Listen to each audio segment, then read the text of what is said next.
Babat Tanah Leluhur. Kali ini dalam episode yang ketiga dengan judul Rahasia Bukit Tengkorak. Naskah disusun oleh Ala Sunar, ide cerita C.C. Suhyar, teknik dan montase Yadi Enos, musik oleh Hari Sabar, dengan sutradara Thomas Age.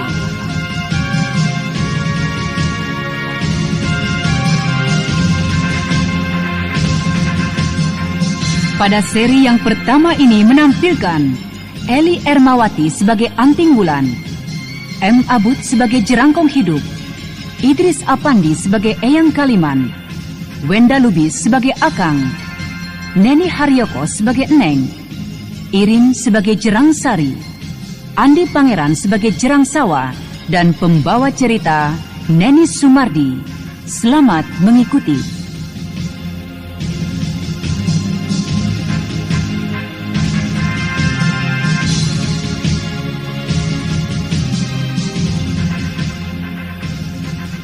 Nun jauh di sana, di sebuah daerah terpencil penuh rahasia, dikelilingi oleh bukit-bukit terjal dan hutan-hutan rimbun.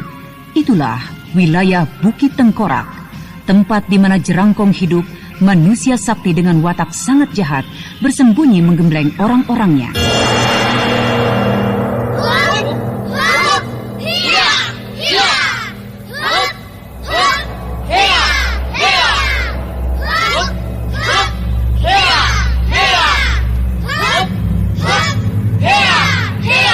Tingkat lagi.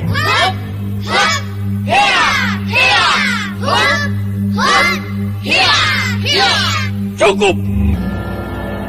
Golongan 2.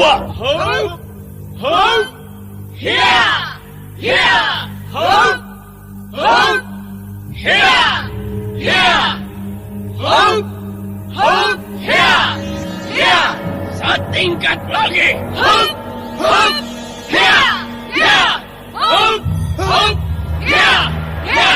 Cukup.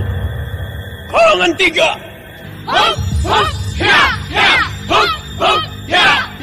Setingkat lagi.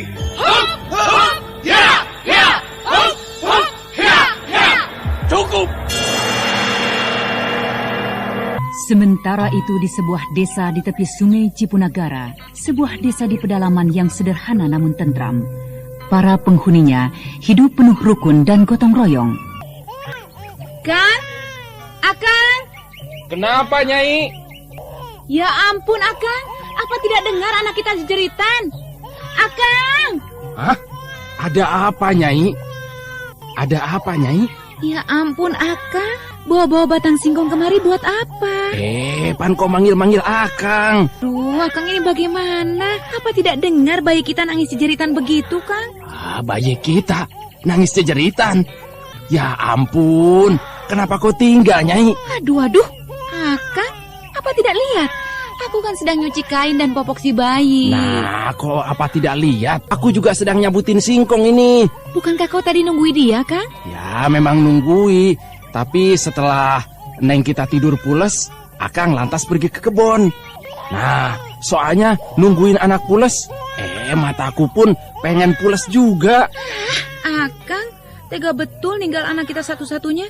Sudah sana kau diamkan, kau gendong. Hah? Aku disuruh gendong bayi. Ya ampun, Nyi. Mendingan aku nyangkulin singkong aja. Aduh, Akang, sama anak sendiri gitu, Kang. Aku takut. Takut apa? Memangnya anak kita hantu? Bukan begitu. Begitu lunak. Takut salah pencet nanti. Ya sudah. Kau cuci popok ini sajalah. Mau? Mau. Kalau sama popok bayi, Akang tidak takut. Kita kembali ke markas Jerangkong Hidup.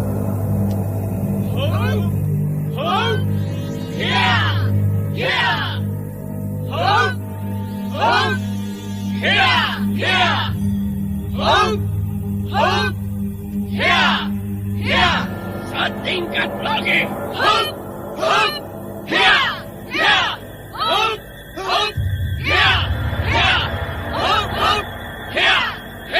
Setingkat lagi.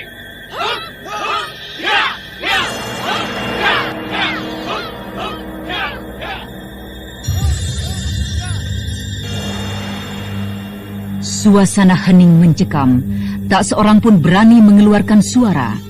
Wibawa Jerangkong Hidup rupanya begitu hebat. Pandangan Jerangkong Hidup menyapu ke seluruh barisan. Barisan pertama terdiri dari pasukan anak-anak, laki-laki maupun perempuan. Barisan kedua, khusus wanita remaja dan dewasa, terdiri dari kelompok-kelompok, masing-masing dengan pakaian warna-warni sesuai dengan tingkatannya. Dan golongan ketiga terdiri dari kaum lelaki, mulai dari remaja, dewasa hingga yang tua-tua, semua berotot, semua dalam siaga tempur. Kau maju! Jerangkong Hidup menunjuk ke salah satu anak, yang ditunjuk langsung membungkuk hormat, lalu dengan langkah tegap maju menghadap Jerangkong Hidup, membungkuk lagi dan siap menanti perintah. Patahkan balok itu dengan jurus Raja Kobra mematuk mangsa. Si anak membungkuk hormat. Dia begitu kecil, berumur sekitar 9 tahun. Dia melangkah dengan mantap ke arah sebuah balok sebesar kepalanya dan bersiap melaksanakan jurus Raja Kobra mematuk mangsa. Hup, hup, hiya! Bukan main. Anak sekecil itu dapat dengan begitu mudahnya mematahkan balok kayu sebesar kepalanya dengan telapak tangannya yang nampaknya begitu kecil tak bertenaga melalui jurus Raja Kobra mematuk mangsa. Selesai melakukan tugasnya, si anak memberi hormat dan siap menanti perintah berikutnya. Hancurkan balok itu dengan jurus Raja Serigala mencabik mangsa. Hup, hup, hiya, ha, ha, ha! Bocah kecil yang kurus dan kelihatan tidak bertenaga melompat liar bagaikan seekor serigala. Kedua tangan dan giginya mencabik-cabik balok kayu hingga berhamburan menjadi serpihan-serpihan kayu.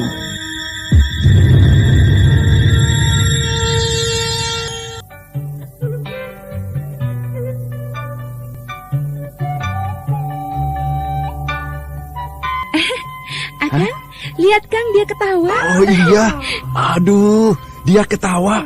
Alangkah lucunya. Ning nang ning nong, dang ning nang ning nong, dang ning dang.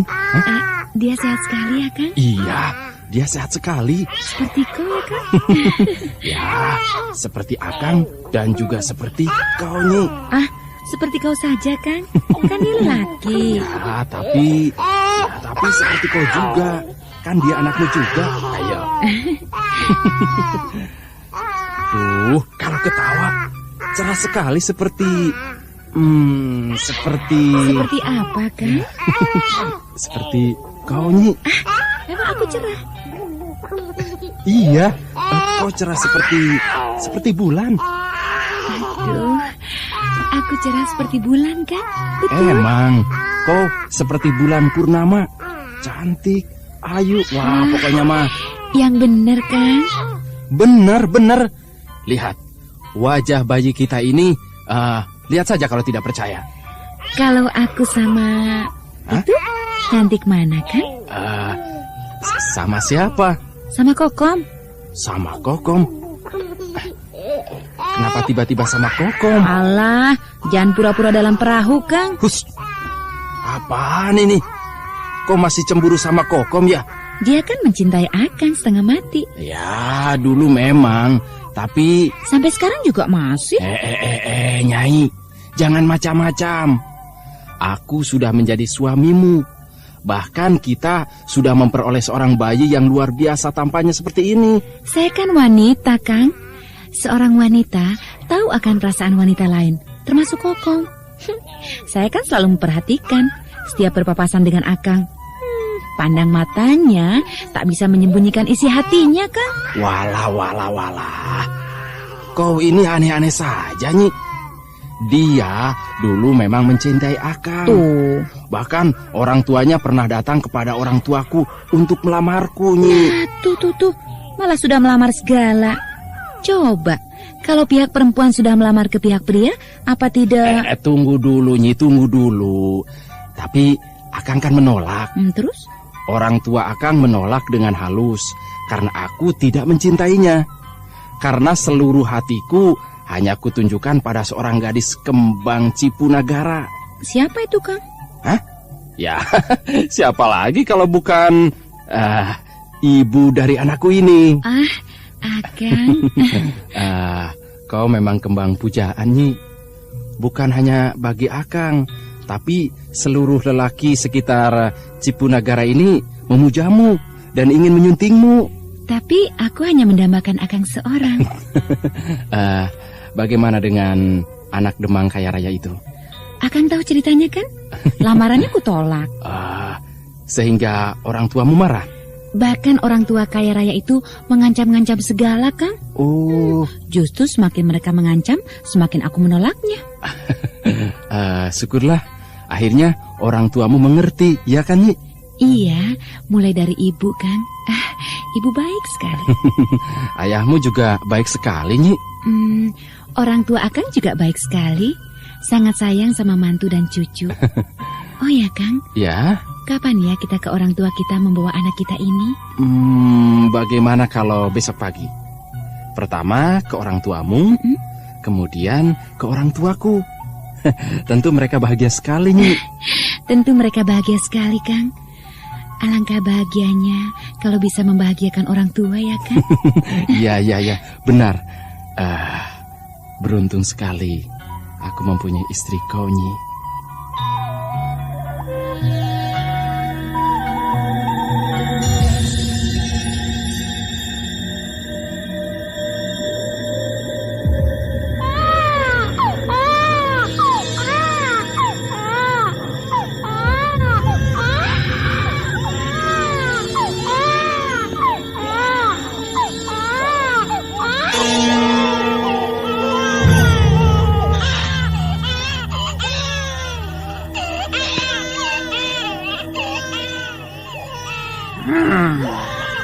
Berapa banyak bayi yang sudah berhasil kau kumpulkan, Jerangsari?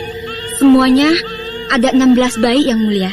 16? Cukup sulit mengumpulkan 16 bayi ini, Paduka. Bayinya harus yang benar-benar sehat dan bertulang bagus. Iya, aku tidak mau bayi sembarangan. Adakah di antara mereka yang memiliki darah pendekar? Kebanyakan bayi-bayi biasa, Paduka.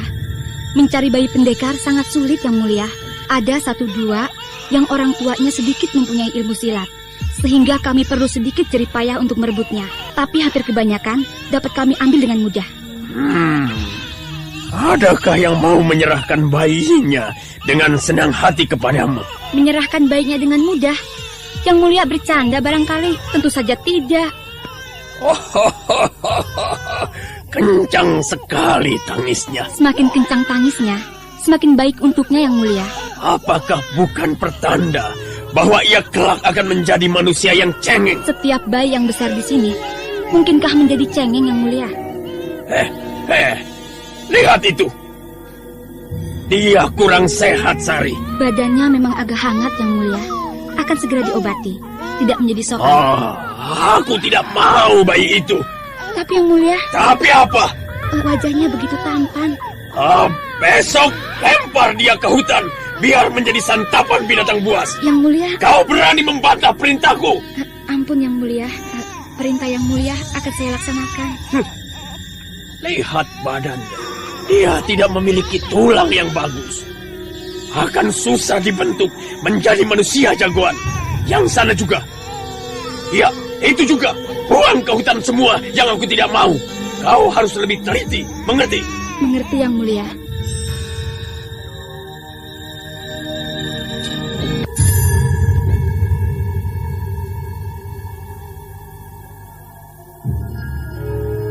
Jerang Sawah. Ya, Bisari. Besok kita bekerja lagi, Sawah. Mencari bayi lagi, Bisari. Ya. Ciuy! Kau senang melakukan tugas ini, Sawah? Ciuy! Berburu bayi, asik!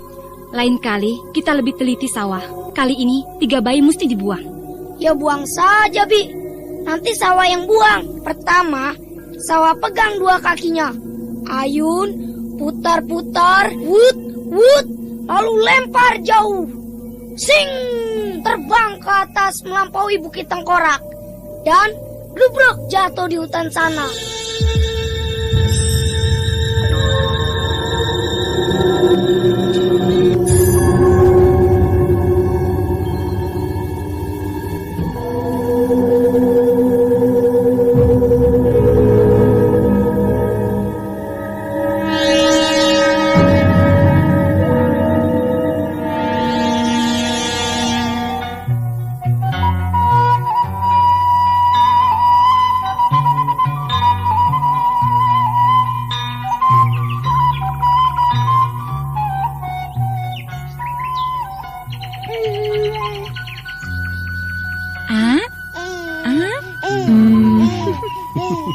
Tuh kan, dia lahap sekali makan pisang. Biar cepat besar. Seperti Akang ya. Awas, mengerus pisangnya yang lembut loh. Ingat, usus-ususnya kan masih lembut juga. Jangan khawatir, Kang. Saya perhatikan sekali anak Akang ini.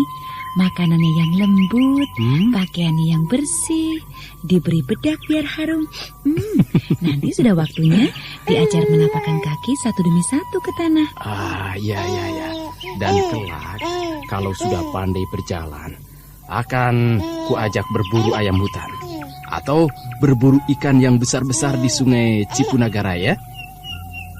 Tapi hati-hati, Kang. Jangan sampai kenapa-kenapa, Kang. Akan kujaga sebaik-baiknya, seperti halnya aku menjaga ibu bayi ini. Dih, Akang? Iya, sungguh. Aku sangat bangga dan sangat mencintai anak kita ini. Sebagaimana terhadapmu, bahkan lebih dari cintaku pada diriku sendiri. Akang.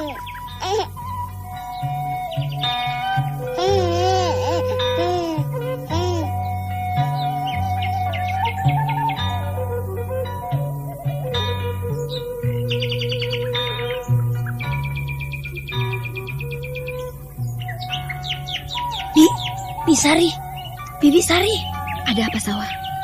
di rumah itu ada bayinya, Bi. Lihat, pakaian bayi yang dijemur di sana. Bagus. Mudah-mudahan bayinya bagus. Akan kita rampas. Biar Sawah saja yang ambil, Bi. Kau yakin bisa mengatasinya? Beres. Bibi lihat saja dari jauh. Baik. Bibi akan awasi dari puncak pohon nangka itu. Hup.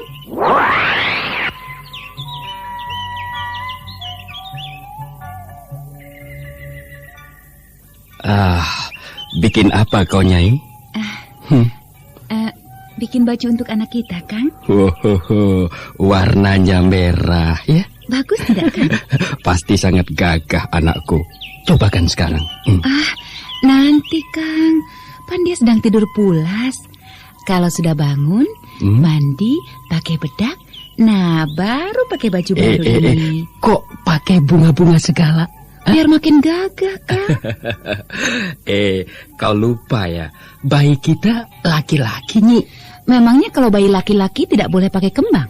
Menurut Akang sih, sebaiknya tanpa bunga-bunga. Biar kelihatan jantan. Karena kalau ada bunganya, dia menjadi cantik. Ya, Akang. Coba kemarin-kemarin bilangnya. Kalau sudah terlanjur begini bagaimana?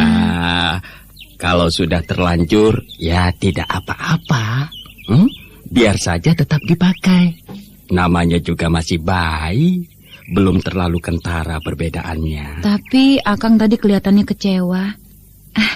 Biar saja ku lepas bunga-bunganya. Tidak susah kok. Biar saja, Nyi. Bagus kok. Jangan begitu, Kang. Tetap akan saya lepas kembali. Jangan, betul, Nyi. Akang tidak ingin hasil karyamu yang begitu indah itu cacat. Memang pekerjaan saya ini indah, Kang? Iya, sangat indah, Nyi. Setiap kali ku amati jemarimu yang halus menari-nari di atas kain merah itu, wah, begitu indahnya. Lalu terbercik di dalam sanubari Akang rasa syukur kepada Yang Maha Kuasa, Nyi, bahwa yang memiliki jemari halus dan lembut itu adalah istriku, Nyi. Akang bisa saja.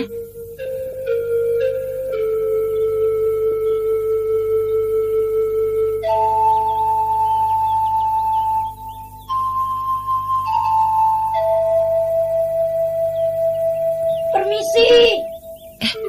Siapa itu, Kang? Permisi. Ada tamu rupanya.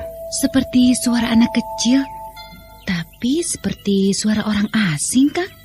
Permisi. Akan Akang lihat ya.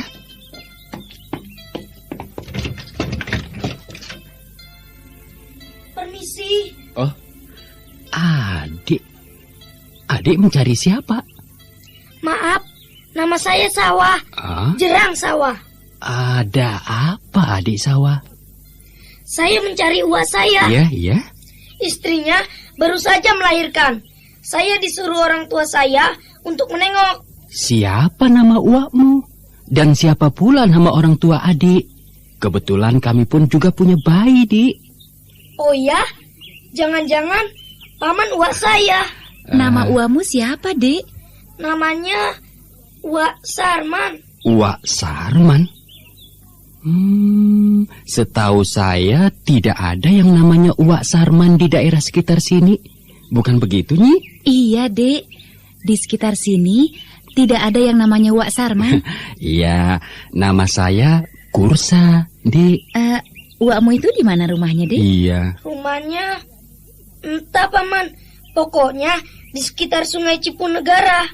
Wah, Cipunegara begitu luas, adik kecil. Orang tuamu siapa, Dik? Orang tuaku, aku tidak tahu. Tidak tahu? Wah, kok aneh? Masa sama orang tua sendiri tidak tahu nama? Saya tidak punya orang tua. Hah? Tidak punya orang tua? Kau bilang tadi kau disuruh orang tuamu mencari Uak Sarman. Saya bohong.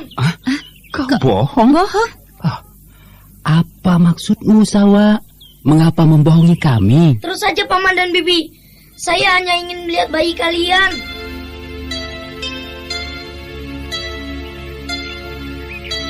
Wow, luar biasa.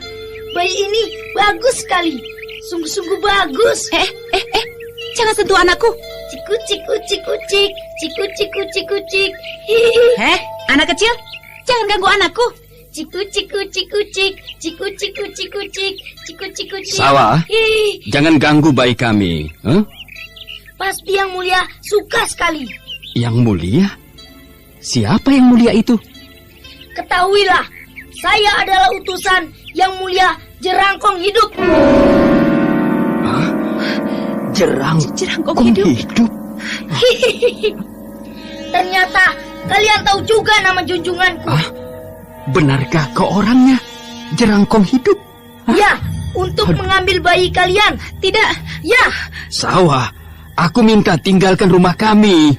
Tentu, setelah membawa bayi mungil ini. Tidak, kami tidak akan pernah mengizinkan. Siapa minta izin? Saya akan rampasnya. Sawa, kami akan mempertahankan milik kami. Pertahankan kalau bisa. Pulanglah kau. Dan jangan ganggu kami. Kami pun tidak ingin berkelahi dengan anak kecil. Oh, kau menghinaku. Tidak. Tapi tinggalkan rumah kami. Jangan ganggu ketentraman hidup kami. Bibi yang cantik, berikan bayimu padaku. Sesudah itu, aku baru pergi. Tidak. Berikan kataku. Tidak. Kalian tidak dapat mencegahku. Percayalah. Anak kecil, aku tidak peduli kau utusan setan belang manapun. Tapi kalau kau berani mengganggu kami, maka kami akan... Mau apa? Coba. Pergi dari sini. Kalau aku tidak mau, aku terpaksa melemparmu keluar. Coba kalau bisa. Baik, kau yang memintanya. Tidak ada cara lain lagi. Sang ayah bayi itu dengan geram mendekati Jerang Sawa. Sebaliknya, utusan cilik Jerangkong Hidup ini dengan penuh percaya diri menantinya. Dan ketika tangan kekar lelaki itu menjulur, mencoba mencekal kedua pundak Sawa.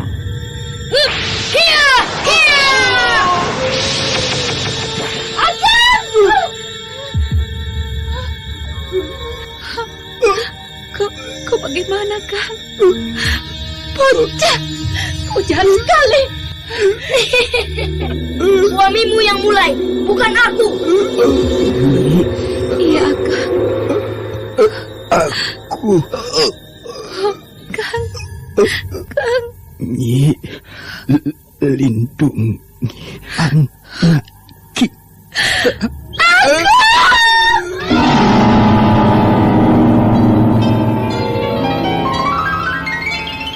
Mari kita tinggalkan sejenak wilayah Cipunegara ini untuk melihat apa yang terjadi dengan Raden Sakapalwaguna, Anting Wulan, dan Intan Pandini.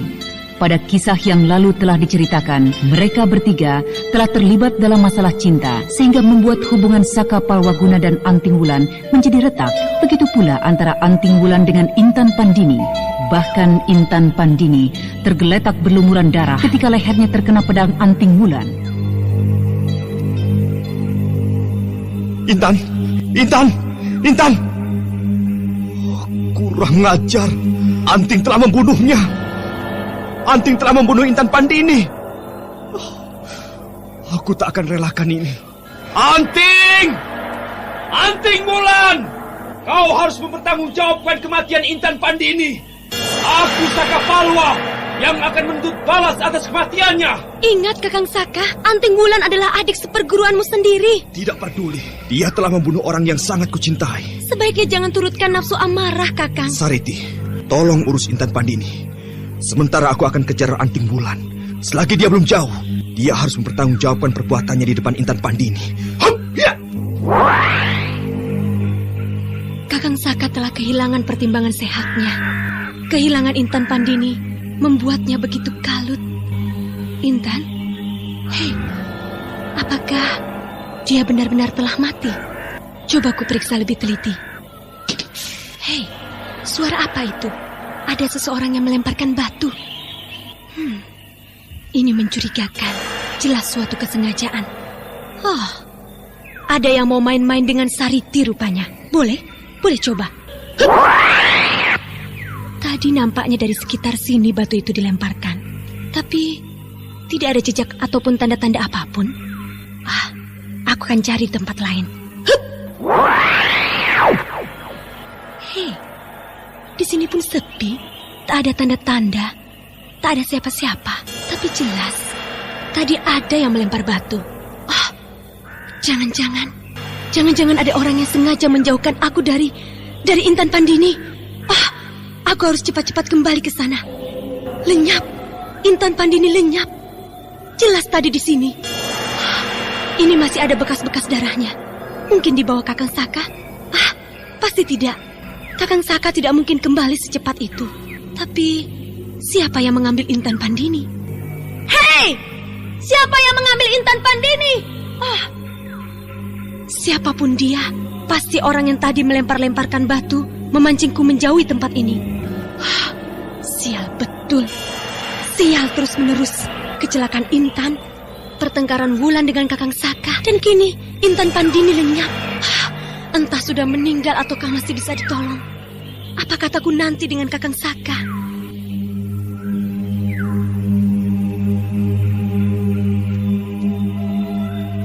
Sementara itu, Anting Wulan yang lari meninggalkan Saka Palwaguna kini duduk bersandar pada sebuah pohon besar dengan mata yang sembab oleh air mata. Sungguh, aku tak ingin membunuh Intan. Aku tak pernah ingin menjadi pembunuh. Kakang Saka? Iya, aku di sini pembunuh. Kakang Saka, kau menuduhku pembunuh? Memangnya apa yang kau lakukan terhadap Intan Pandini?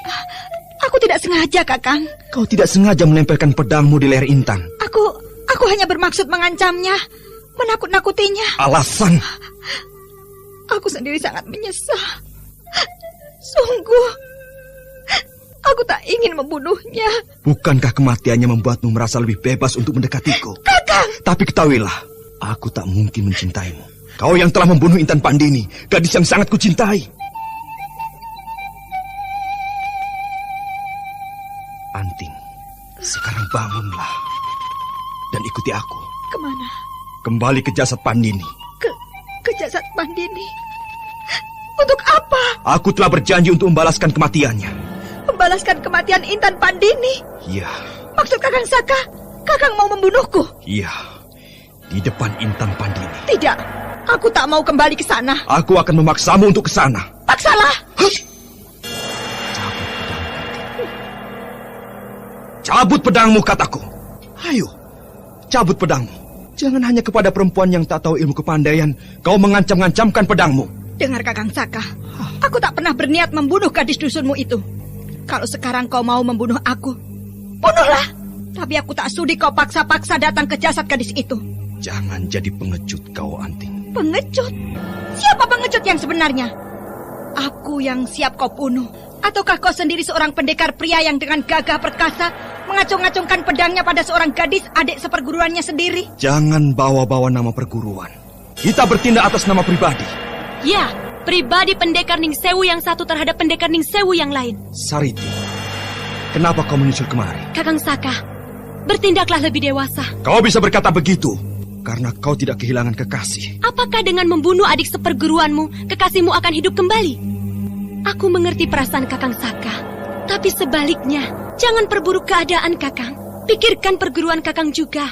Pikirkan nama baik Eyang Wanayasa, Kakang Seta, Kakang Dampu Awuk. Sebagai seorang pendekar, seharusnya kita lebih dapat menguasai diri. Maafkan aku. Tidak seharusnya aku memberi nasihat-nasihat pada kalian. Sariti, mengapa kau tinggalkan Intan Pandini? Kakang, karena Intan Pandini pula lah aku menyusul kemari. Karena Intan Pandini? Ya, Intan Pandini telah lenyap. Telah lenyap? Apa maksudmu? Seseorang, entah siapa, telah melarikan Intan Pandini. Sariti, kau pun tidak dapat dipercaya. Anting Wulan, ayo kita kembali lagi. Kembali kemana? Kembali, maksudku kita bersama-sama lagi. Kau dan Kakang Saka. Tidak. Saya mengerti perasaanmu, Wulan. Perselisihan antara kau dan Kakang seperguruanmu, tapi tak bisa diteruskan. Antara saudara seperguruan tidak boleh bermusuhan, Wulan. Harus ada cara untuk damai. Kau boleh damai dengan si Saka Palwa itu, tapi tidak untuk Anting Wulan. Wulan, Sariti, aku tak akan pernah damai dengan Saka Palwa. Kau tidak mau bergabung lagi dengan Ning Sewu? Aku tidak mengatakan Ning Sewu. Aku bilang Saka Palwa. Lain Saka Palwa, lain Ning Sewu. Lalu sekarang, kau mau kemana, Anting? Mau kemana saja, apa pedulimu? Sementara itu, marilah kita kembali ke Bukit Tengkorak di wilayah Jerangkong Hidup.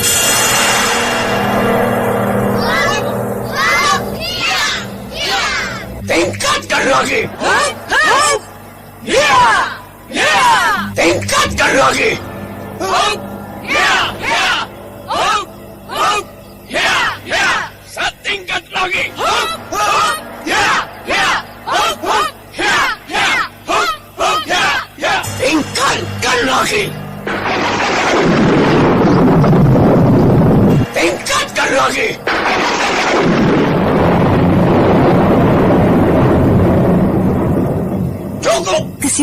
Kesibukan rutin di kawasan Bukit Tengkorak itu adalah latihan terus-menerus dengan keras dan efisien, baik oleh para pembantu Jerangkong Hidup maupun langsung oleh Jerangkong Hidup sendiri.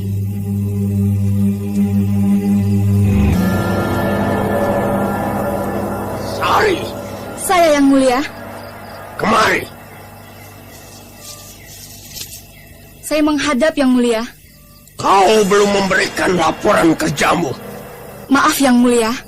Ketika saya dan Sawa datang, yang mulia sedang melatih. Berapa kau dapat? Setelah menjelajah hingga jauh keluar Cipunagara, kami dapat mengumpulkan 3 bayi yang mulia. Bagus.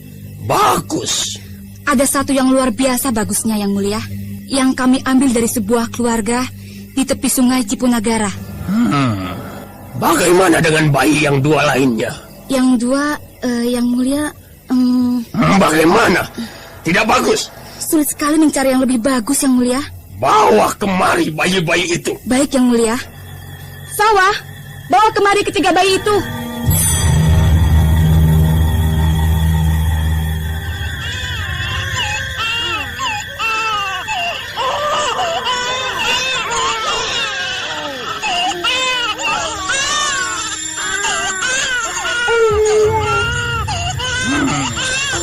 Ini yang kau bilang luar biasa bagus itu. Benar yang mulia.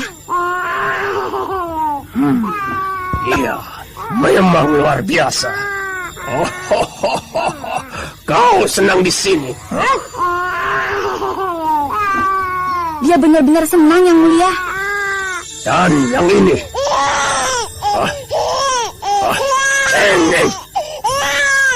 Tulang-tulangnya cukup bagus yang mulia. Ya, bolehlah. Dia masih bisa dibentuk.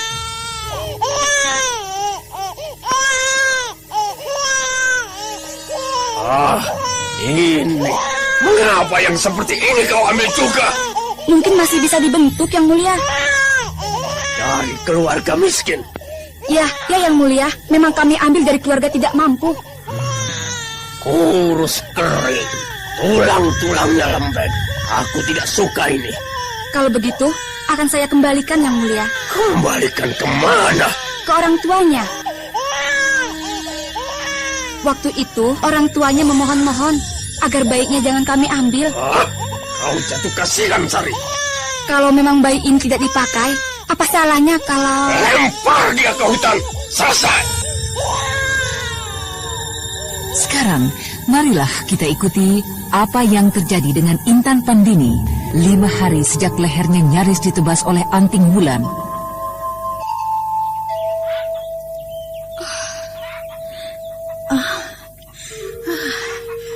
Di mana aku?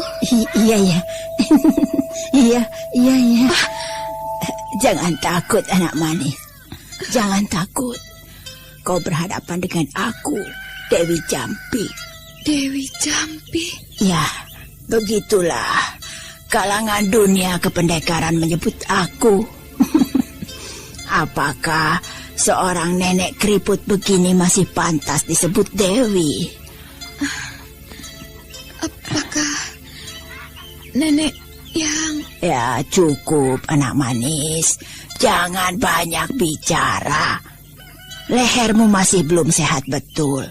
Begitu banyak urat-urat yang putus. Yang kuasa masih menyayangi nyawamu, bocah. Kalau tidak, mana mungkin Dewi Jampi bisa menyembuhkanmu. Satu demi satu, urat-urat lehermu yang putus nenek sambung. Barangkali seperti nenek petani menganyam tikar pandan. Perlu kesabaran dan ketelitian yang tidak sedikit.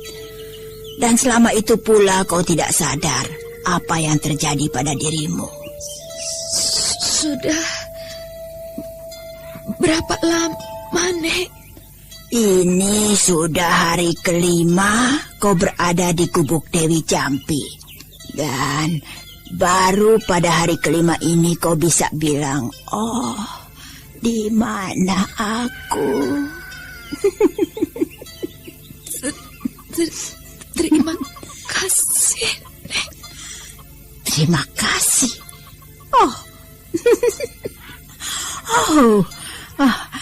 Kulihat di matamu kau sangat tulus. Aku bahagia. Di umurku yang renta ini, aku masih bisa berbuat sesuatu. Sudah, kau tenanglah di sini, bocah, sampai sembuh, sampai sehat. Kalau sudah sembuh, Intan? Intan? Ya, pasti namamu Intan, betul? Iya, Nek. Intan siapa? Pasti ada lanjutannya, kan? Pandini. Pandini? Intan Pandini? Iya, Nek. Intan Pandini? Benar, Nek. Nama saya Intan Pandini. Jagat Dewa Batara, yang Maha Agung, penguasa langit dan bumi. Nampaknya inilah saat yang telah puluhan tahun ku nantikan. Siang dan malam, hari demi hari, bulan demi bulan, dan tahun demi tahun. Alangkah syukurku padamu yang telah menciptakan segala tumbuh-tumbuhan, yang beracun maupun yang menyembuhkan. Nek, ada apa, Nek? Intan Pandini. Siapakah nama nenek ini sebenarnya? Dewi Jampi. Itu julukanku, bocah cantik. Itu julukanku. Karena aku memang dikaruniai kebisaan untuk mengobati. Tapi namaku yang sebenarnya adalah Dewi Pandini. Dewi Pandini? Ya, aku Dewi Pandini. Dan kau Intan Pandini. Apakah ini kesengajaan belaka? Tidak, nenek tidak percaya suatu kesengajaan. Nenek yakin semua ini dari sana, dari atas sana.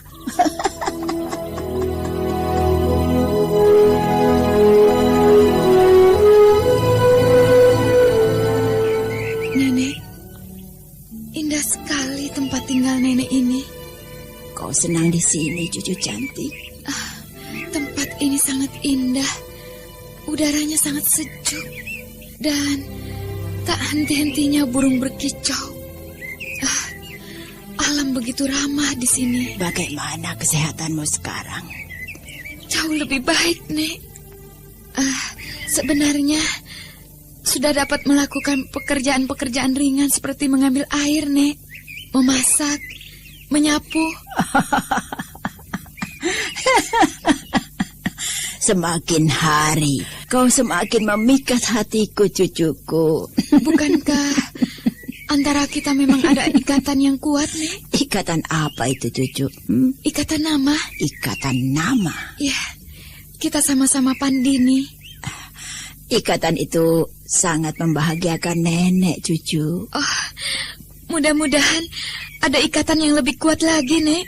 Apa misalnya? Misalnya... Ya, teruskan, cucuku. Jangan ragu-ragu. Misalnya, Intan boleh benar-benar menjadi cucu nenek Dewi Pandini? Coba, katakan sekali lagi. Nenek ingin mendengarnya sekali lagi. Nek, Intan sekarang sudah tak punya siapa-siapa lagi. Orang tua Intan belum lama meninggal. Dibunuh.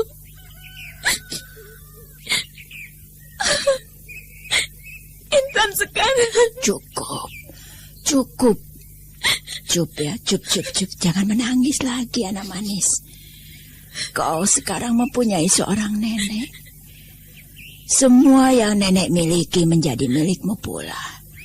Tempat ini, gubuk ini, bahkan seluruh ilmu yang nenek miliki.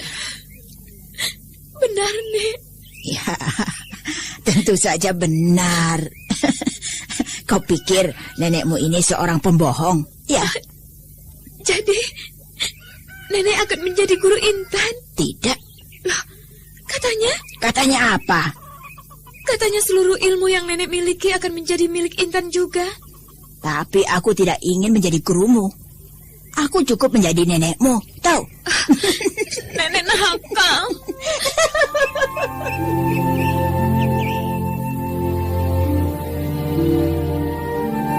Ya, sungguh suatu kejadian yang luar biasa. Dua Pandini bersatu, Dewi Jampi, seorang pendekar wanita yang sangat terkenal kepandaiannya dalam hal ilmu pengobatan, yang nama sebenarnya adalah Dewi Pandini, dengan Intan Pandini, seorang gadis cantik yang dicintai oleh Raden Sakapalwaguna, yang sama sekali buta ilmu silat. Dan sekarang, marilah kita kembali ke Bukit Tengkorak. Sari! Ya, Yang Mulia. Kau kenal nama Sureng Baja? Pendekar sakti yang terkenal dan tak mempan senjata itu, Yang Mulia. Apalagi yang kau ketahui? Dia dari golongan putih. Lalu? Dia mempunyai padepokan dan murid-murid yang cukup hebat. Tidak sehebat murid-murid di sini, tahu? Tentu, Yang Mulia. Apalagi yang kau ketahui? Dia mempunyai seorang istri yang hampir selalu bersama dia, kemanapun pergi. Yang bila berpasangan merupakan kekuatan yang sangat tangguh. Ada lagi? Mereka mempunyai 2 anak, 1 lelaki dan 1 perempuan, yang juga mewarisi ilmu orang tua mereka, yang meskipun belum sehebat orang tuanya, toh merupakan kekuatan yang cukup tangguh. Masih ada yang kau ketahui? Apa ya? Jangan bodoh, Sari. Setiap orang, kawan maupun lawan, harus kau ketahui kekuatan maupun kelemahannya. Benar, Yang Mulia. Nah, apa kelemahan pasangan Baja itu? Kelemahan Sureng Baja adalah mudah tergoda wanita cantik. Tepat. Adapun istrinya, kelemahannya adalah tuak. Bagus, Sari. Sekarang tugasmu adalah membawa pasangan baja itu kemari. Maksud Yang Mulia? Kita perlu menghimpun kekuatan. Tarik kekuatan sebanyak mungkin pada kita. Tapi mereka terkenal anti golongan hitam, Yang Mulia. Kalaupun seandainya tidak bisa memihak kita, paling tidak memusuhi kita. Mengerti? Maaf Yang Mulia, saya belum mengerti bagaimana dapat menaklukkan mereka. Sari, kau adalah salah seorang andalan Bukit Tengkorak. Masakan hal yang semudah ini tidak kau pahami? Saya memanfaatkan kelemahan mereka. Laksanakan!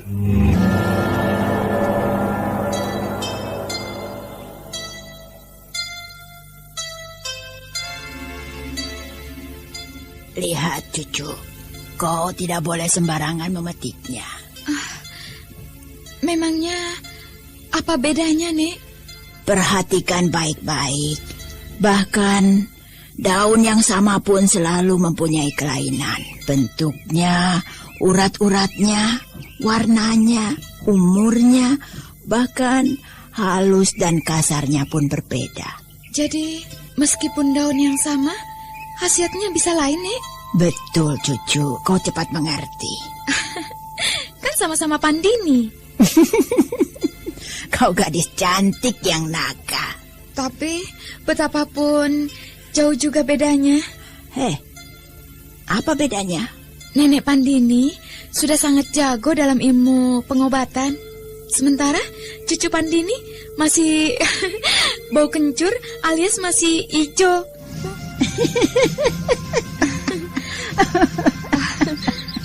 Kau pandai melucu, Intan Pandini. Jangan khawatir, semua kepandaian nenek akan kau warisi. Oh, juga kepandaian silat? Seperti Kakang? Tidak.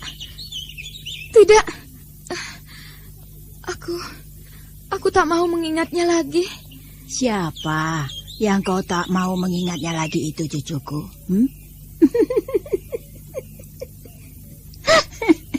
Anak lelaki yang ganteng itu ya, cucu ya? Si anak lelaki ganteng yang mana, Nek?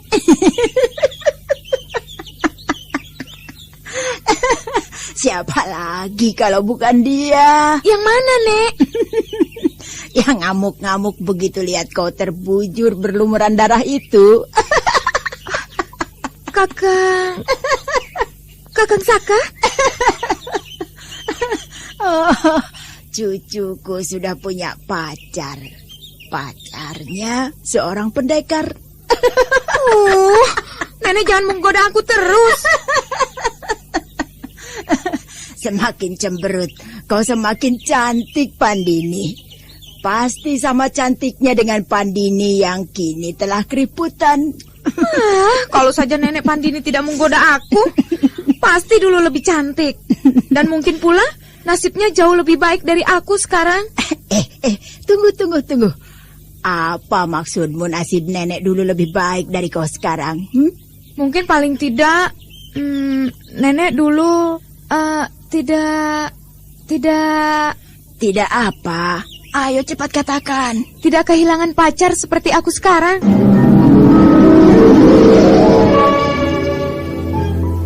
Intan. Kenapa, Nek? Dengar janji nenekmu ini. Nenek berjanji dengan segala daya yang ada pada nenek, kau tidak akan mengalami nasib seperti yang nenek pernah alami waktu nenek seumur kamu. Nasib apa, Nek? Nasib ditinggal pacar. Nenek pernah? Pernah, cucuku. Sampai sekarang. Sampai sekarang, Nek? Ya, sampai sekarang. Sampai nenek menjadi nenek-nenek. Dan dia menjadi kakek-kakek?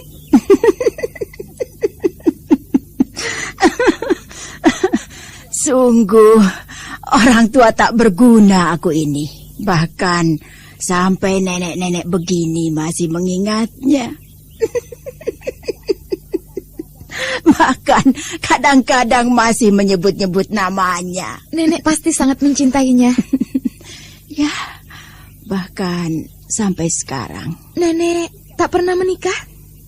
Cinta macam mana kalau aku menikah dengan orang lain? Nenek sangat setia. Intan sangat bangga terhadap nenek. Tapi kau tak perlu bernasib sama seperti nenek. Dia sekarang masih hidup, Nek? Siapa dia itu? Kekasih nenek itu. Kekasih? Kok tertawa, Nek? Apa yang lucu? Yang lucu kau, Intan. Lucunya di mana? Ya di situ.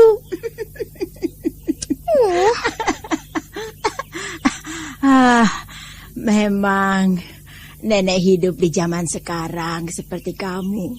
Di zaman dulu, mana orang kenal berkasih-kasihan. Habis bagaimana, Nek? Tidak saling kenal langsung kawin. Ya tidak, bodoh. Jadi bagaimana dengan pria yang nenek cintai itu?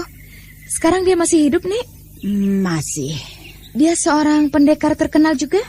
Ya, sangat terkenal. Siapa namanya, Nek? Mau tahu saja kamu ini. Siapa namanya, Nek? Nanti, kapan-kapan nenek beritahu. Nenek, mengapa tidak sekarang saja? Nama dia tidak penting sekarang. Yang penting adalah siapa nama kekasihmu itu. Karena nenek tidak mau memberitahu nama kekasih nenek, saya pun juga tidak mau. Jangan sembrono, bocah. Kalau aku tidak tahu namanya, bagaimana aku bisa membantumu? Membantu apa, Nek? Membantu agar kau tidak perlu bernasib sama seperti nenek. Memang apa yang akan nenek lakukan? Apapun juga, agar kau kelak bisa bersanding dengan orang yang kau cintai itu. Mengerti? Nenek. Siapa namanya? Namanya Kakang Saka, Nek. Kakang Saka? Saka Palwaguna. Saka Palwaguna? Dia seorang pendekar, Nek. Putih atau hitam? Putih. Kalau tidak dia tolong, entah sudah jadi apa nasib Intan sekarang. Seperti nenek dulu. Nenek dulu juga ditolongnya? Dari perguruan mana dia? Intan tidak terlalu tahu menau, Nek. Tapi Intan pernah dengar ia menyebut-nyebut nama Ning Sewu. Ning Sewu? Iya, Ning Sewu. Kenapa, Nek? Nenek kenal Ning Sewu. Murid-murid si Wanayasa. Betul, Nek. Kakang sering menyebut-nyebut nama Eyang Wanayasa. Jadi, kekasihmu itu murid si kakek itu? Nenek kenal baik sama si kakek itu? Ya, semua orang seangkatanku pasti kenal sama kakek sakti itu, bodoh.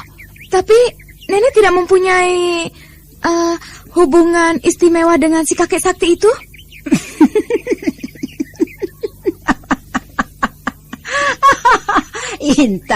Intan, kau mancing-mancing aku ya, cucu ya. Tidak akan. Nenek akan selalu waspada. Nenek sok main rahasia, Cucuku sayang, suatu saat nanti nenek akan beritahu. Tapi tidak sekarang. Nenek curang. Apa yang menyebabkan kalian berpisah? Ada seorang pendekar cantik yang juga sangat mencintai dia, Nek. Siapa dia? Adik seperguruannya. Oh, murid si Wanayasa juga? Namanya Anting Wulan. Dia yang nyaris membunuhmu? Ya. Dia sangat cemburu pada Intan, Nek. Awas itu anak. Suatu hari kelak ia akan rasakan ceweran nenek pada kupingnya. Kini setelah Intan tidak ada, pasti dia lebih leluasa mendekati Kakang Saka. Terakhir, nenek lihat kedua orang itu sedang bertengkar hebat. Kakang Saka dengan Anting Wulan, Nek? Iya. Kekasihmu itu rupanya sangat marah melihat kau tergeletak nyaris tewas. Sesudah itu nenek tidak pedulikan mereka lagi. Nenek hanya perhatikan bagaimana melarikanmu. Mengapa mesti melarikan saya, Nek? Mengapa tak mengobati saja di sana? Karena aku tidak ingin perbuatanku diketahui orang banyak. Aku belum mau menampakkan diri lagi. Kedua, pikirku mengobatimu saat itu benar-benar untung-untungan saja. Belum pasti kau bisa ditolong. Nenek lihat keadaanmu cukup parah saat itu. Untung nenek bisa menyelamatkan Intan ya, Nek. Hanya anugerah dia saja, cucu, kau bisa diselamatkan. Sungguh, suatu keajaiban. Nenek sendiri tidak mengira bisa mengobatimu. Nenek, mau apakah kalau ketemu si Antingulan itu, Nek? Kalau kau di tempat nenek bagaimana? Akan kau apakan orang yang hampir membunuh cucumu satu-satunya?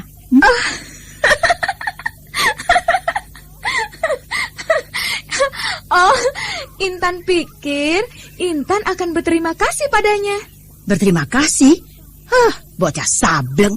Kenapa? Kalau Intan tidak terluka parah, mungkinkah Intan Pandini bertemu dengan Dewi Pandini? Hei, kau luar biasa. Nasib telah mempertemukan Intan dengan nenek.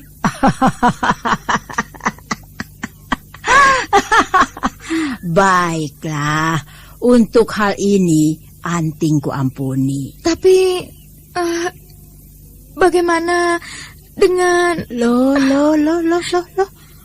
Habis tertawa kini kok malah menangis. Kenapa, cucuku?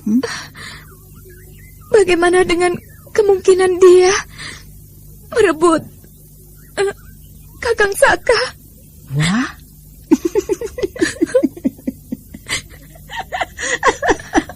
Ini pelik. Ini sungguh pelik. Nek, Intan tak mau kehilangan Kakang Saka. Tolonglah, Nek. Tolonglah. Kita tinggalkan sejenak Dewi Pandini dengan Intan Pandini. Sekarang kita ke pinggir sungai Cipunagara, melihat seorang wanita yang duduk di atas bebatuan tanpa mempedulikan kanan kirinya. Pandangannya begitu jauh ke depan, kosong, hanya gurat-gurat kesedihan yang membias di sekitar wajahnya.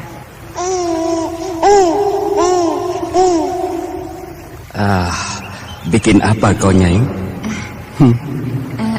Bikin baju untuk anak kita, kan? Warnanya merah, ya? Bagus tidak, kan? Pasti sangat gagah anakku. Cobakan sekarang. Nanti, Kang. Kan dia sedang tidur pulas. Kalau sudah bangun, mandi, pakai bedak. Nah, baru pakai baju baru. Kok pakai bunga-bunga segala? Biar makin gagah, Kang. Neng, ayo pulang, Neng. Kang. Seharian kau duduk-duduk saja di pinggir sungai Cipunagara ini, Neng. Bapak tahu kau sangat sedih kehilangan suami, kehilangan anak. Tapi yang sudah terjadi, kita tak bisa apa-apakan lagi.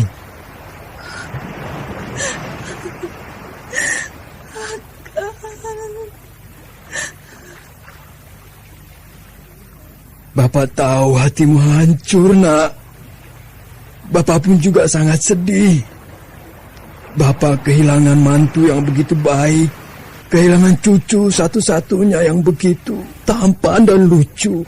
Sawah, kami akan mempertahankan milik kami. Pertahankan kalau bisa. Pulanglah kau, dan jangan ganggu kami. Kami pun tidak ingin berkelahi dengan anak kecil. Oh, kau menghinaku.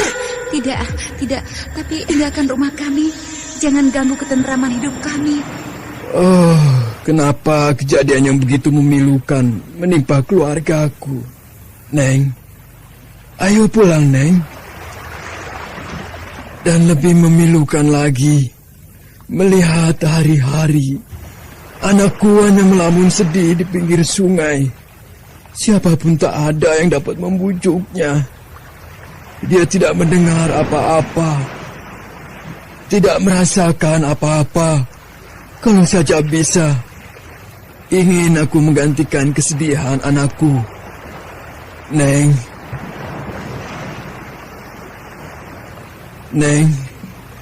Makanlah dan minumlah, nak. Ini Bapak bawakan. Kang. Neng, ini minum. Bukalah mulutmu, Neng. Ayo. Ayo minum. Kau tak mau membuka mulut sama sekali. Apa yang dapat menyembuhkannya? Aku rela habiskan seluruh kekayaanku kalau saja anakku bisa sembuh. Hari demi hari, begitulah keadaan wanita muda yang sekaligus kehilangan suami dan anak yang sangat ia cintai. Inilah ulah keganasan Jerangkong hidup. Dan orang tua yang baik itu hari demi hari menemani anaknya, membujuknya agar mau makan dan minum, dan setiap kali menuntunnya pulang kembali ke rumah. Sementara itu, di balik semak-semak tampak sepasang mata jahat yang selalu mengawasi bapak dan anak itu.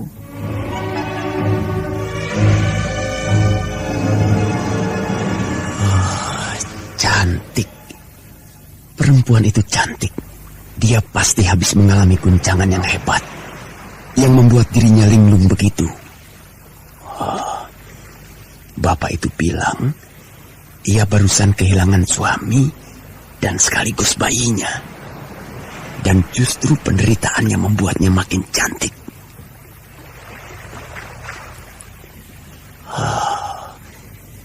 Kecantikannya sangat alami, sangat murni. Jauh berbeda dengan kecantikan Mayang yang dipoles oleh berbagai ramuan kecantikan. Pasti pengalaman yang luar biasa setelah beberapa hari berpisah dengan Mayang Telasi. Dan setelah beberapa hari hanya berhadapan dengan pohon, batu, dan sungai. Atau sekali-sekali berpapasan dengan orang-orang dusun yang bodoh. Kini, di pinggir sungai yang bening airnya, duduk seorang Dewi Rimba. Rambut terurai hitam, betisnya bagai kulit buku yang kuning, indah terjuntai di air. Aku tunggu kesempatan sampai si bapak yang setia itu meninggalkannya. Pasti suatu saat ia akan pergi entah untuk keperluan apa.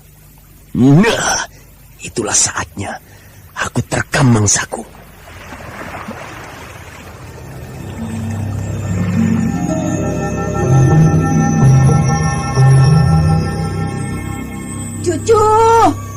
Cucu, di mana itu anak? Intan. Ya, Nek. Ya ampun, itu cucu. Kau di mana, Intan? Di sini, Nek. Astaga naga, di atas pohon jambu. Nenek bingung mencari Intan ya. Anak gadis manjat-manjat pohon. Kalau sobek bagaimana? Apanya yang sobek, Nek? Bajumu, apalagi? Nenek lucu. Ayo turun, Intan. Tidak. Turun kataku. Tidak kataku. Di atas sini pesta jambu, Nek. Intan akan puas-puas menghabiskan jambu di sini. Intan. Nenek. Hah, brengsek ini anak. Mana mungkin membuatku marah. Anak itu begitu polos dan manja. Dia benar-benar merasa aku sebagai neneknya sendiri.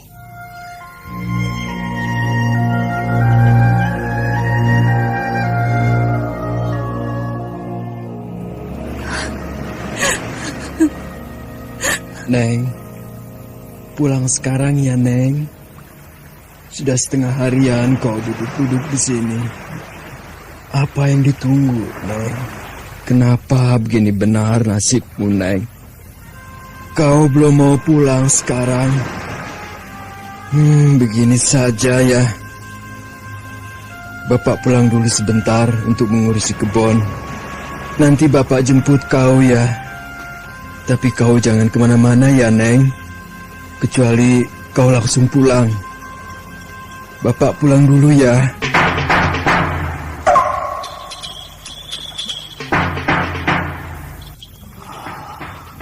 Bagus. itu baru bagus. Si tua tidak tahu diri. Ayo pulang sana. Nanti baru kau kembali lagi. Biar aku, Hanggara, yang akan mengurusnya. Neneng malang yang cantik. Ini Akang Hanggara akan datang menjemputmu. Neng, boleh Akang menemanimu? Boleh? Boleh enggak? Boleh ya, Neng ya? Kok diam saja? Neng pasti belum kenal sama Akang. Kenalkan ya, nama Akang Hanggara. Cakep kan? Cakep tidak nama Akang? Sama cakepnya dengan orangnya. Namamu siapa? Masa diam saja ditanyai sama Akang? Ih, sombong. Mentang-mentang kamu cantik ya? Terus, jangan gitu. Benar-benar tidak bisa diajak bicara ini gadis cantik. Kecantikan alam ini begitu nyata di depan hidungku. Begitu menggetarkan dengus napasnya yang lembut. Apakah akan kuangkat saja Dewi Cipunagara yang murni ini? Aku dapat akal. Aku akan mengejutkannya. Neng, itu anakmu nangis menjerit-jerit. Anakmu nangis, Neng. Anakmu, kau ingat anakmu? Iya, anakmu, ingat? Anakku. Iya, anakmu yang begitu tampan. Anakku tampan. Iya, dia paling tampan, paling cakep. Anakku. Anakku. Iya, anak kita. Anak kita, Kang? Iya, anak kita adalah yang paling tampan di dunia. Anak kita. Anak kita di mana, Kang? Anak kita di sana. Ayo, Dek. Anak kita nangis menunggumu. Ayo. Adik, kau. Iya, aku, Dek. Aku suamimu yang sangat mencintaimu. Ayo, ku bimbing tanganmu. Siapa kau? Kau bukan suamiku. Hush, kenapa tiba-tiba begitu? Kau lupa sama suamimu sendiri? Suamiku sudah mati. Pergi kau, pergi.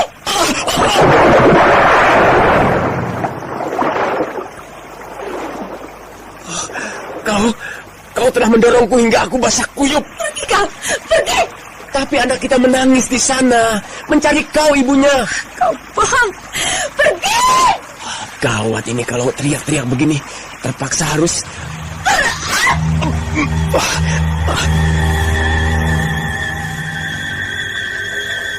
Maaf, adik manis. Terpaksa akan totok jalan darahmu hingga kau tidak bisa teriak maupun bergerak. Makanya jangan nakal sama Akang Hanggara. Lebih baik nurut saja. Sekarang mari ku angkat kau. Sekarang tinggal cari tempat yang aman dan nyaman. Di antara semak belukar, di antara permadani rerumputan hijau nan subur. Aneh, sepertinya ku dengar sesuatu. Hidup hanya sekali. Oh, ada juga manusia di sekitar sini. Apa yang kau cari? Orang gila kali. Hanya apa yang kau cari? Ya tentu saja kenikmatan hidup. Geblek. Orang gelandangan geblek kali yang nyasar sampai di sini. Betapapun, lebih baik ku cari tempat lain.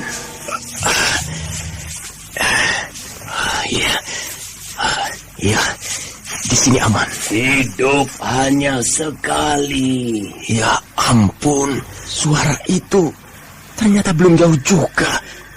Ayo, Neng, kita pergi lagi.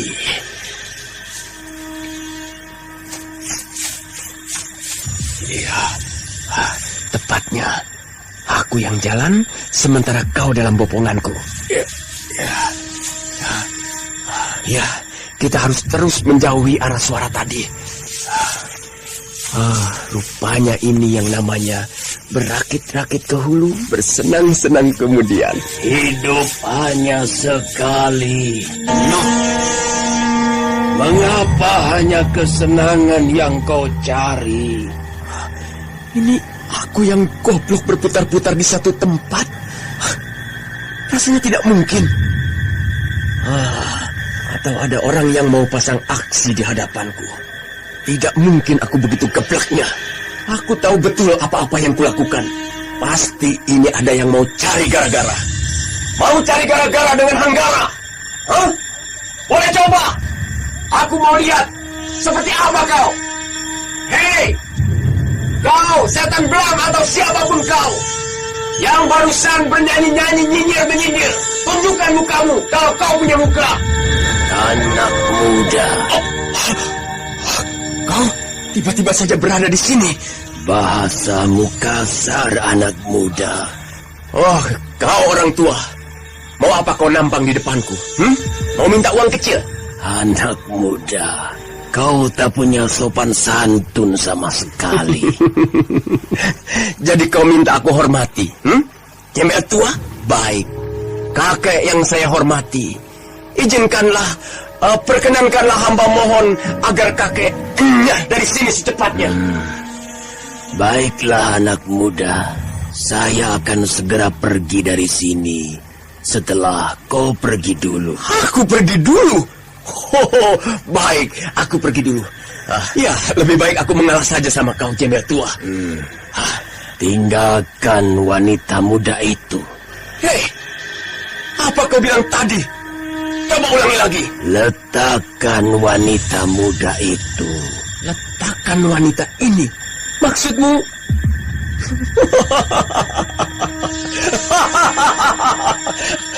Aku maklum. Maksudmu kau menginginkan wanita muda cantik ini.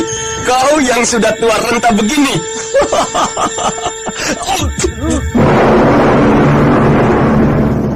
Secara tiba-tiba, tawa dari Dika Hanggara terhenti karena tiba-tiba saja segumpal rumput berikut akar-akar dan tanahnya telah menyumpal mulutnya. Mulut yang kotor memang harus dibersihkan, anak muda. Rupanya kau ada ilmu juga. Tidak, anak muda. Aku yang tua ini tak punya ilmu apa-apa. Bohong! Mengapa harus berbohong? Apa keuntunganku dengan membohongimu? Baiklah. Aku ampuni kau. Aku ada urusan yang lebih penting.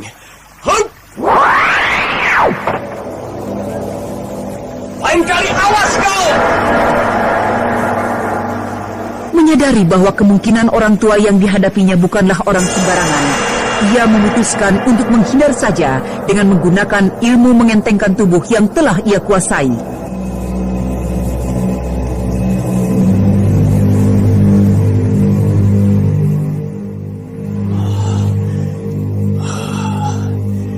Sudah jauh dari gembel tua yang aneh itu. Kasihan kau perempuan cantik. Kau terpaksa menunggu, tapi kini kau aman. Kau dan aku aman. Sekarang kau boleh berbaring di rerumputan empuk-empukan. Aku akan menikmatimu. Mengapa orang hanya mengumbar nafsu sendiri? Begitu tega menggilas orang lain. Setan, awas! Orang tua itu benar-benar menggangguku. Hei, orang tua! Kemari kau! Kau mau apa, anak muda? Mengapa kau mengikuti aku? Kalau kau tinggalkan wanita itu, aku tidak akan mengganggumu lagi. Kau akan... Jangan kau teruskan tuduhan kotormu itu, anak muda. Kalau kuteruskan, kau mau apa? Nanti mulutmu tersumbat rumput lagi. Wah, begitu saktinya kan kau? Aku sama sekali tidak sakti, anak muda. Akan kulihat Jadi kau ingin kutinggalkan wanita cantik ini di sini? Wanita malang itu, ya. Lalu aku pergi jauh-jauh. Pergilah kemana kau suka. Asal tidak kesini lagi. Anak muda, pikiranmu kotor sekali. Pikiranku kotor. Tapi kau yang minta agar aku meninggalkan wanita cantik ini di sini, agar kau sendiri bisa.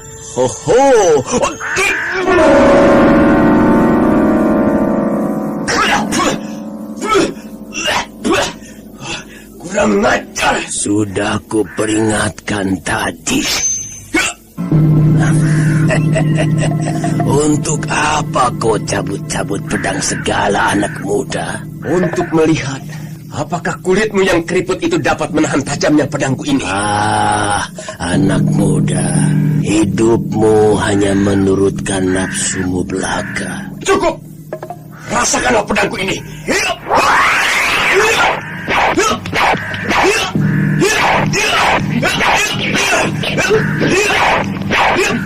Tidurlah kau.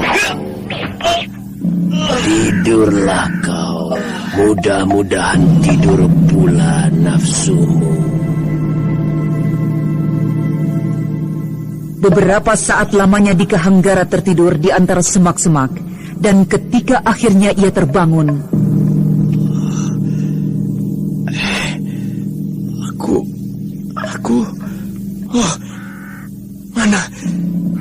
Mana wanita cantik tadi? Apa yang tadi terjadi dengan diriku? Pedangku tergeletak di sini. Wanita cantik tadi pasti diselamatkan orang tua itu. Ilmu apa pula yang dia miliki? Tak pernah ku coba lagi melawan orang macam itu.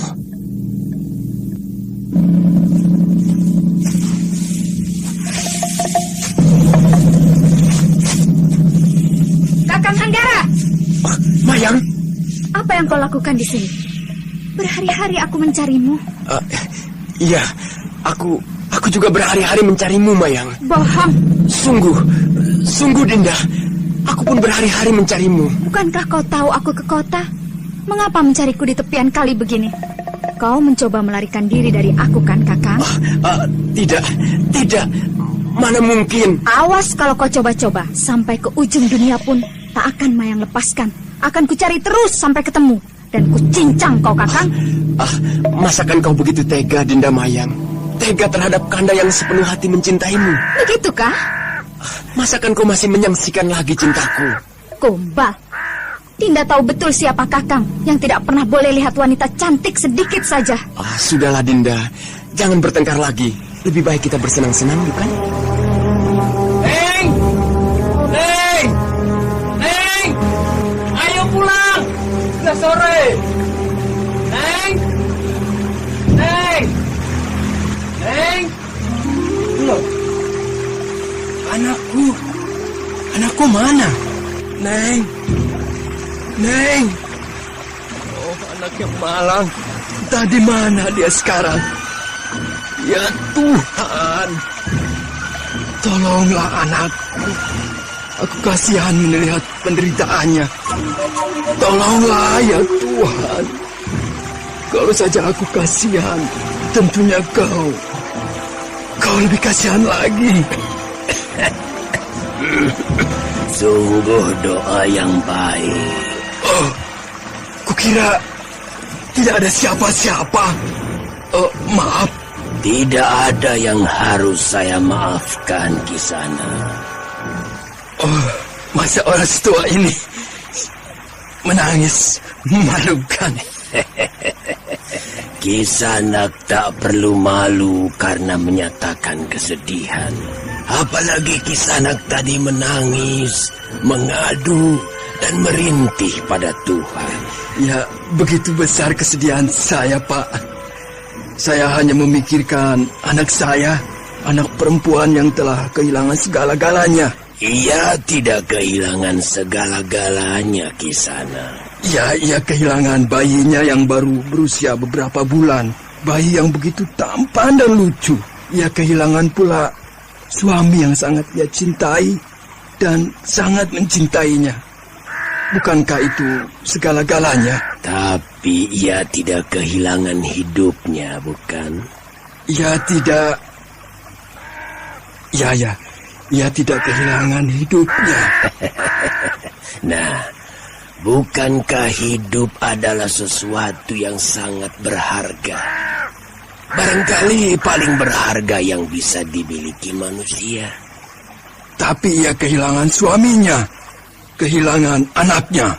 Anaknya? Ya, anaknya. Darah dagingnya. Darah dagingnya?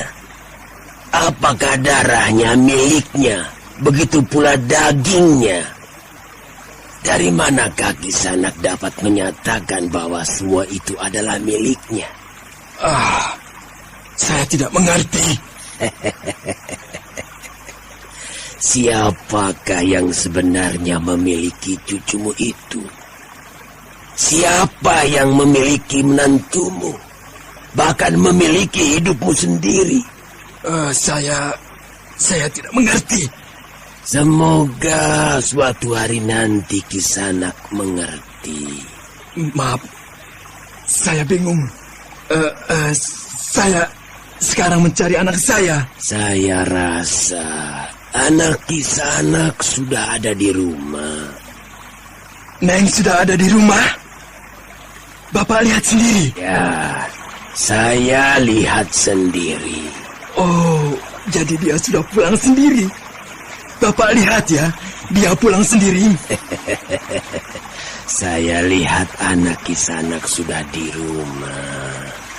Apakah dia sudah mulai sadar? Saya lihat dia sudah mulai sadar, Kisanak. Dia mulai menyapu. Dia sudah mulai menyapu? Oh, alangkah bahagianya. Aku akan segera pulang. Lihat anakku. Terima kasih. Hei, di mana bapak yang tadi? Tiba-tiba lenyap. Ia kelihatannya begitu arif bijaksana. Hei, belum pernah kulihat bapak tadi di daerah sekitar sini. Siapa dia?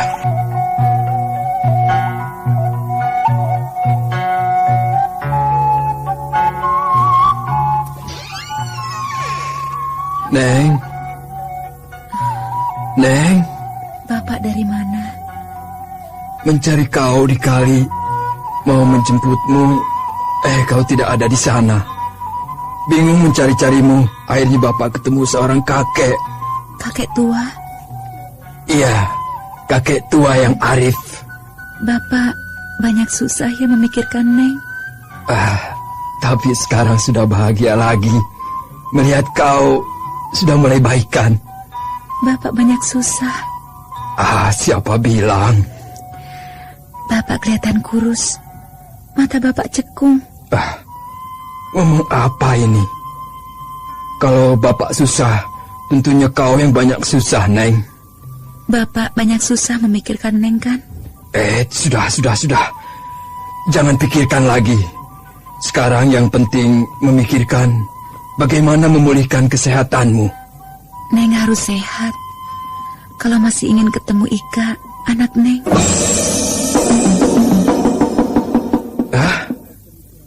Dari mana kau dapat pemikiran itu, Neng? Dari Eyang. Eyang? Iya, Eyang yang ketemu bapak tadi. Siapa dia? Kau kenal kakek Arif itu? Eyang itulah yang menolong Neng, membawa pulang kemari, dan bahkan membuka kesadaran Neng. Pantas. Kata beliau, orang yang susah adalah orang yang hanya memikirkan diri sendiri, Pak. Contohnya Neng, hanya memikirkan diri sendiri dan melupakan bapak yang banyak menderita memikirkan Neng yang lupa diri. Semua susah hilang seketika melihat keadaanmu sekarang. Eyang itu pula lah yang memberi nama baru Ika pada anak saya. Ika? Nama yang bagus. Iya. Ika artinya satu. Bisa juga yang pertama. Bahkan yang utama. Oh, kakek itu sangat pandai rupanya. Tapi menurut kakek itu, bagaimana keadaan anakmu? Katanya Ika dalam keadaan sehat. Hanya saja dia dalam kekuasaan Jerangkong Hidup, Pak. Apakah kakek itu tidak dapat menolong anakmu? Dia hanya mengatakan pada saatnya nanti Neng pasti akan ketemu dengan Ika. Syukur. Tapi sementara ini katanya Neng harus berbuat banyak untuk Ika. Alangkah bahagianya nanti kalau Neng sudah bisa ketemu Ika ya, Pak. Mudah-mudahan waktu itu takkan lama, Neng. Diberi harapan bakal ketemu pun Neng rasanya sudah sangat bahagia sekali, Pak. Menurut kakek, Eyang, doa seorang ibu itu sangat manjur. Apalagi doa ibu untuk anaknya. Saya percaya, Neng. Saya percaya.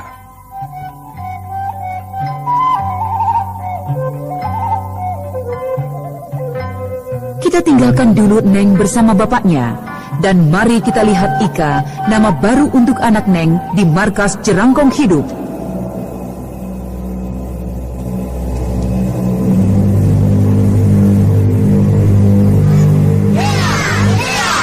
Setingkat lagi.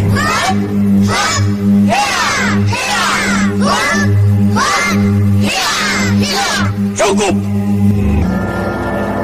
Golongan 2.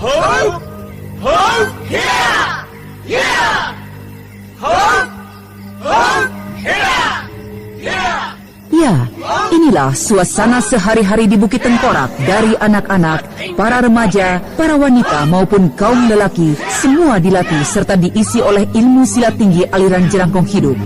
Entah niat jahat apa yang memenuhi otak Jerangkong Hidup, sehingga yang semula tidak begitu suka mempunyai murid, kini bahkan menyiapkan pasukan kuat.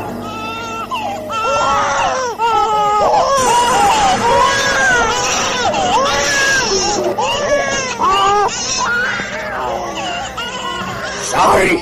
Saya, Yang Mulia. Mana si Cipu? Sedang lelap tidur, Yang Mulia. Cepat bangunkan dan bawa kemari. Tapi... Kau tidak mematuhi perintahku. Ampun, Yang Mulia. Tapi Jerang Cipu baru saja tidur. Kiranya akan lebih sehat bagi Cipu seandainya... Seandainya... Cipu dibiarkan puas tidur. Bangunkan. Justru dari bayi ia harus sudah terbiasa dengan hal-hal yang tidak diinginkan. Baik, Yang Mulia. Ini, Yang Mulia. Bocah masih tetap meram saja. Sudah saya bangunkan, tapi dia tidur lagi. Bodoh. Pencet syarat tidurnya. Dia tiba-tiba saja melek dan segar. Cipu.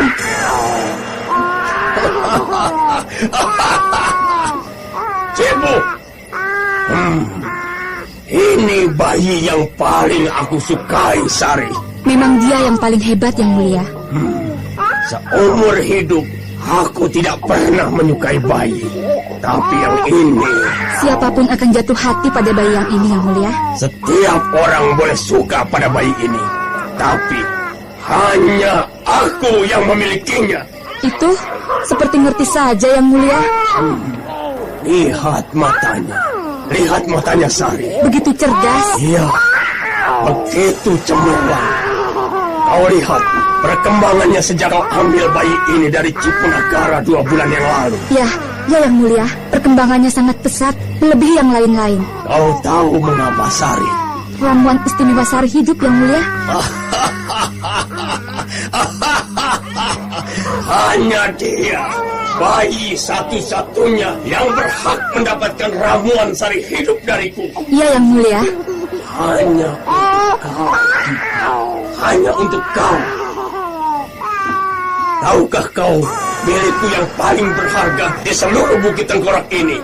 Jerang Cipu, Yang Mulia. Dari seluruh murid di Bukit Tengkorak ini, kaulah yang paling kenal aku, Sari.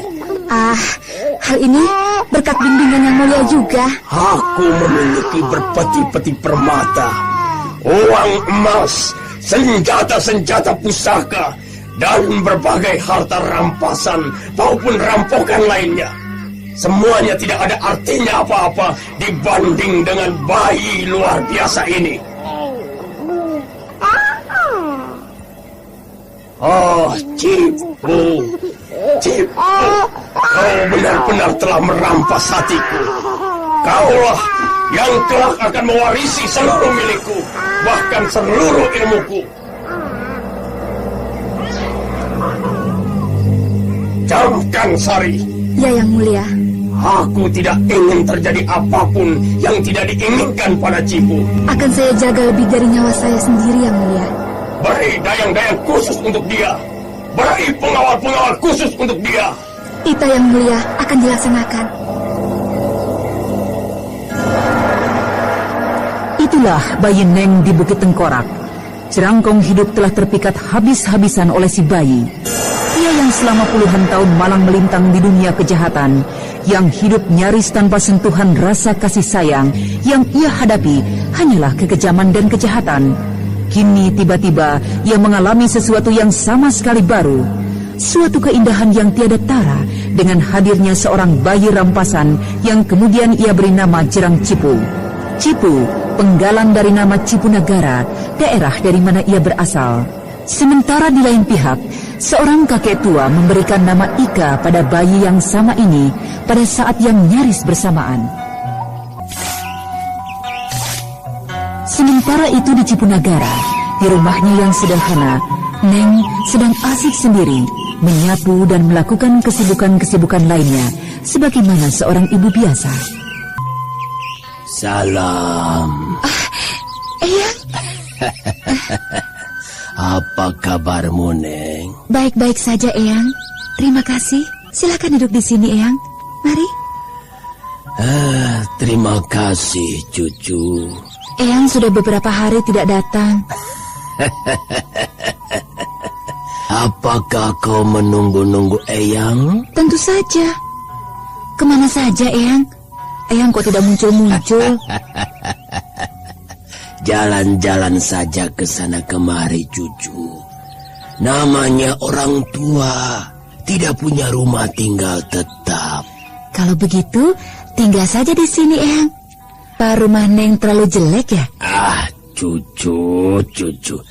Kau lucu sekali. Mana mungkin Eyang membeda-bedakan rumah jelek atau baik dari wujud lahirnya? Habis dari apanya, Eyang? Tentu saja dari penghuninya. Kalau penghuninya baik, rumahnya jadi baik. Begitu sebaliknya, Neng. Terus, penghuni rumah ini baik apa buruk, Eyang? Bagaimana kau menilai dirimu sendiri? Kalau Eyang yang menilai bagaimana? Kau seorang ibu muda yang baik sekali. Sungguh, Eyang? Sungguh. Atau kau mempunyai penilaian lain terhadap dirimu sendiri? Kalau cucu, ya bagaimana penilaian Eyang sajalah. Tapi apa buktinya kalau Neng seorang ibu muda yang baik? Buktinya? Iya, buktinya, Eyang. Tunjukkan bukti atau tanda-tanda bahwa Neng seorang ibu muda yang baik. Bukan untuk sombong, Eyang. Tapi maksudnya biar cucu ini lebih mantap. Lebih sadar kalau jadi orang baik gitu loh. Mau Eyang tunjukkan buktinya? Iya, kan itu yang Neng minta. Salah satu buktinya, ada yang merasa beruntung memiliki kau. Siapa, ya?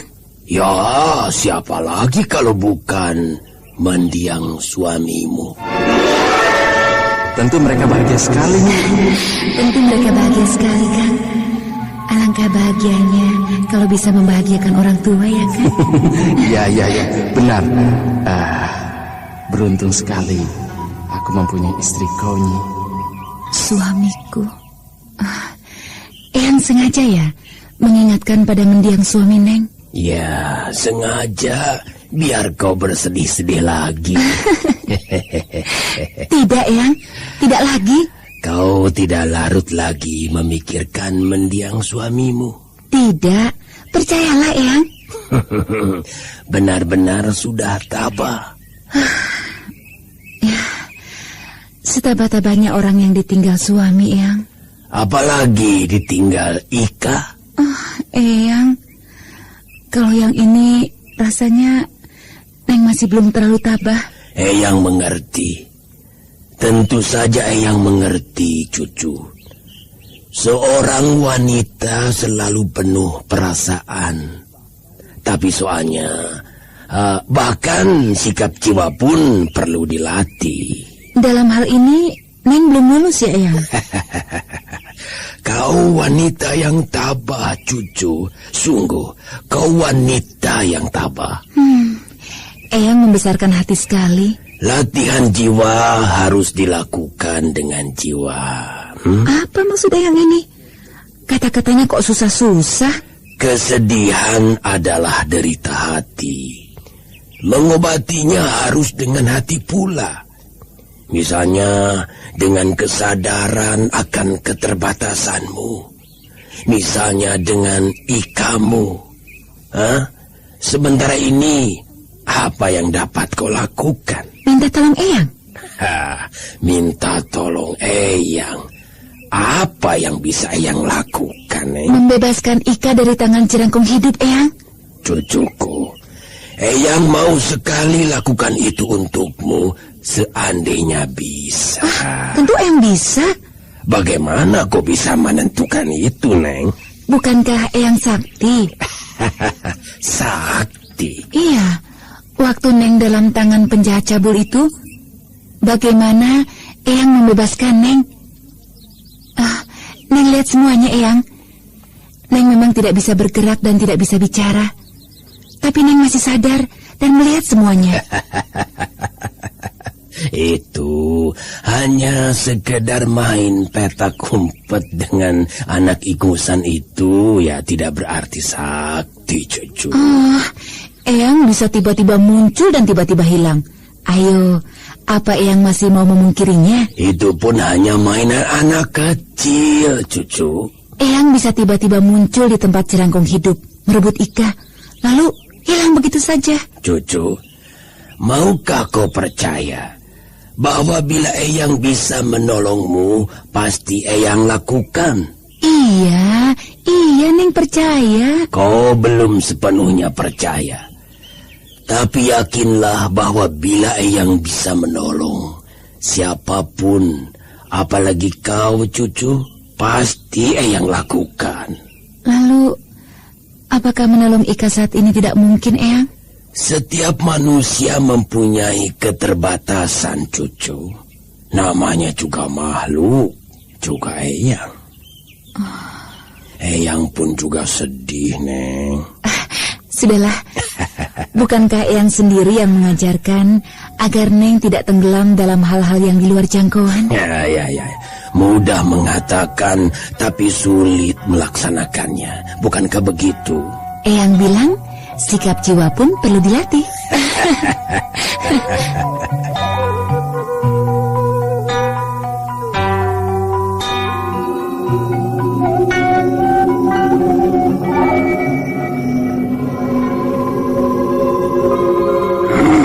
Sari, kau kelihatan berkemas dan membawa buntalan pakaian. Mau kemana? Untuk melakukan perjalanan panjang, Yang Mulia. Melacaki Surang Baja. Bukankah ini tugas dari Yang Mulia? Kau mau berangkat sekarang? Bila Yang Mulia izinkan. Tidak, perintahku cabut. Tapi Surang Baja begitu penting artinya. Saat ini tidak ada yang lebih penting dari Cipu. Keselamatan Cipu, perkembangannya, pendidikannya, semua adalah tanggung jawabmu sepenuhnya. Apakah itu berarti urusan Surang Baja dilupakan, Yang Mulia? Siapkan Jerang Sili untuk menggantikanmu.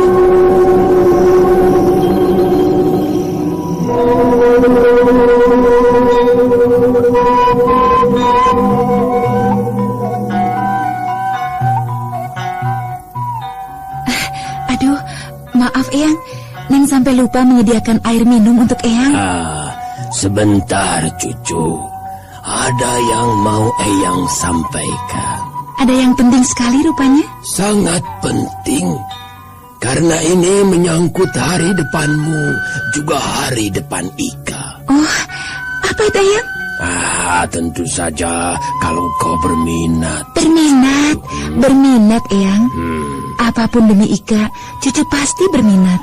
Masalahnya mungkin memerlukan ketekunanmu dan kerja kerasmu.